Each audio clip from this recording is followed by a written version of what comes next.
머니투데이예요. 2025년도 10월 25일자 기사입니다. 초소 200m 앞까지 추격. 북한군 기순자 쫓아 휴전선 넘어와 경고 사격. 2025년도 10월 25일자 기사니까 오늘 거네요. 북한에서 이렇게 한 사람이 넘어왔는데 그걸 우리나라 200m 앞까지 중앙 그 경계선을 넘어가지고 200m 앞까지 추격을 해왔다는데 거기는 이제 나무가 많이 살림이 우거져 있으니까 안 보였던 모양이에요. 군이 기순 당시 특이 동향이 없다고 발표했다. 북한군 한 명이 최근 중부전선에서 도보로 기순할 당시 북한 측 추격조가 군사 붕괴선 휴전선을 넘어왔다가 퇴각한 것도 알려졌다. 24일 군 소식 등에 따르면 북한군 2명은 지난 19일 강원도 중부전선 휴전선을 넘어 남측 감시 초소 200m 앞까지 넘어왔다. 이건 뭐 북한군 2명은 당일 우리 군의 기사 의사를 밝힌 북한군 한 명을 잡기에 출동한 추격조였던 것으로 알려졌다. 우리나라로 한 명이 오니까 뒤에서 추격해서 이 사람한테 총을 쏘면서 왔다는 거죠. 우리 군은 북한군 2명에게 경고 방송 후 경고 사격을 실시했다. 이쪽에서 이제 총을 쏴대는 거죠. 방송 후에. 북한군은 곧바로 북쪽 지역으로 퇴각했다고 한다. 한 사람이 죽기 살기로 우리나라로 뛰어오니까 뒤에서 총을 쏘면서 200m까지 우리나라 중심 서로 그걸 뭐라죠? 그 중간에 38선 이후 DMZ죠. 비무장지대까지 들어와서 200m까지 왔다는 거예요. 참. 그래 우리 군은 북한군 2명의 경고 방송 후 경고 사격을 실시했다는 경고로 막 총을 쏴댔다는 북한군은 곧바로 북쪽 지역으로 퇴각했다고 한다. 군 소식 등은 해당 지피는 북쪽에 산이 있고 숲이 우거져 관측이 제한되는 지역이라며 북한군이 휴전선을 넘어올 때는 식별되지 않았다고. 숲속에서 들어오니까 그 나무를 다 잘라버리지 그걸. 앞서 합동참모본부는 북한군 기순 사실과 함께 북한군의 특이 동향은 없다. 안 보이는 부분은 그쪽은 감시를 할 수 있도록 잘라버려야죠. 나무를. 하지만 기순자 발생 지역에서 무장한 북한군이 휴전선을 침범했다는 사실이 뒤늦게 확인된 것이다. 이제 거기에 근무했던 놈은 이제 또 힘들게 생겼네. 조사받고.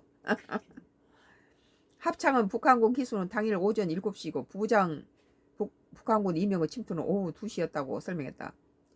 7시간은 시차가 있어 북한군 2명이 추격조인지 명확지 않아 합참 자체 판단에 따라 정보를 공개하지 않았다고 했다. 다만 군 당국이 한반도 평화 조성 분위기를 추진하는 이재명 정부 대북 스탠드를 의식해 문제없다는 식으로 대응한 거 아니냐는 지적이 나온다.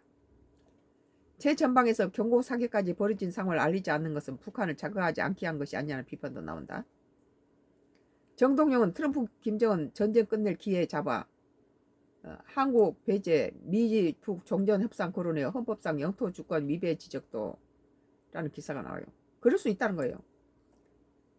정동영 통일부 장관이 오늘 29일 한국을 패버리고 우크라이나처럼 러시아하고 미국이 갖다가 자기들이 유리한 그런 계획을 하면은 우리 한국은 참 힘든 거죠. 그렇게 되면은 어려워지죠. 트럼프가 그러고도 남을 인물이기 때문에. 정 장관은 정동영 통일장관은 오늘 29일부터 30일 예정된 도널드 트럼프 미국 대통령 방한을 계기로 미중 정상회담이 이루어져야 한다고 주장했다.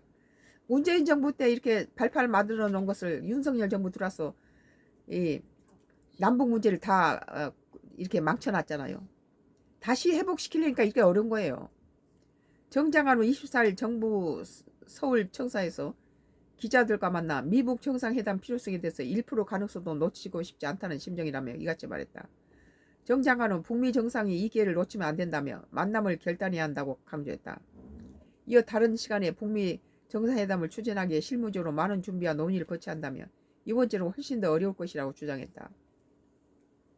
깜짝 방문을 해서 저번에처럼 그렇게 하는 것이 훨씬 더 쉽게 될 수 있다. 그 다음에 절차를 따지기 시작하면 그건 힘들다는 거죠.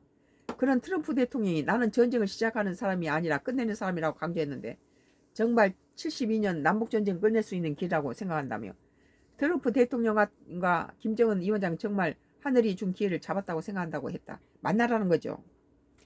한반도의 전쟁이 이렇게 좀 위험을 좀 낮출 수 있죠. 이 대목에서 정 장관은 북한을 조선민주주의 인민공화국이라고 표현하게 됐다. 김 위원장은 2023년 말 남북관계를 적대적 두 국가로 규정한 바 있다. 정 장관은 김 위원장이 대미 메시지를 가려고 있다며 여러 가지 그런 징후를 단서들을 종합해보면 만날 가능성이 상당하다고 말했다. 뭐 김정은이가 자기도 6년 전에 트럼프하고 그 좋은 축을 갖고 있다 그렇게 말한 것은 상당히 고무적이다 그렇게 볼 수 있죠. 앞서 김 위원장은 지난달 21일 최고인문회의에서 나는 아직도 개인적으로 현 미국 대통령 트럼프의 좋은 추억을 가지고 있다. 내가 했던 말이 있네요. 미국이 허황된 비핵화 진영을 털어버리고 우리와 진정한 평화 공존을 바란다면 미국과 마주 서지 못할 이유가 없다라고 말했다는 거예요. 지금까지 절대 안 만난다고 꿈깨라 했던 거하고 전혀 다르죠. 정 장관은 미북 양국의 해동을 대비하는 징후가 이어지고 있다고 주장했다. 북한 판문각 지역에서 미화 작업이 이루어지고 있다는 점을 근거로 들었다. 그거 폭파시켜버렸는데 이제 뭐 좀 수리하고 있나 보죠. 정 장관은 북쪽은 북쪽대로 판문각 지역에 미화 작업 등 주변 정리하고 있다면서 1년 동안 없던 동향이며 올해 들어 처음 관찰됐다고 주장했다. 그는 또 트럼프 대통령이 취임 이후 김 위원장을 만나고 싶다는 의사를 밝히고 있는 점을 거론하며 그 이제 김정은이가 어디 출타 중국이라든지 러시아를 간다든지 할 때 기차를 이용하고 그 살해 위험에 대해서 굉장히 노출거리고 그런데 판문점은 서로 맞대기 때문에 판문점만큼 트럼프가 김정은을 만나기 좋은 장소가 없다는 거예요. 남과 북이 대치한 그 공동 지역에서 만난다는 건 굉장히 쉽게 만나고 따로 김정은이 멀리 뭐 방탄 기차를 타고 가야 될 그런 수고도 없죠. 그는 또 트럼프 대통령이 취임 이후 김 원장을 만나고 싶다는 의사를 밝히고 있는 점을 거론하며 회동에 대한 의지를 밝힐 것이라 말했다. 이제 우리 한국이 배제되면 좀 곤란해요. 일각에서는 정 장관이 이날 미국과 북한이 종전협상을 협의해야 한다고 주장한 것은 헌법상 한국의 영토 주권 등에 위배될 수 있다는 지적이 나온다. 한국의 참여 없는 종전협정은 헌법상 정당성을 갖기 어렵다는 지적도 있다. 그렇죠. 한국을 젤렌스키를 배제해버리고 푸틴하고 트럼프가 만나서 그 뭐 초기에 그랬잖아요. 지금은 이제 다시 그게 지금 정상화 됐지만 한편 북한 노동신문은 이날 북한이 러시아 파병 전사자들 희생을 기리는 추모관 작공식에 김정은 위원장이 참석했다고 보도했다.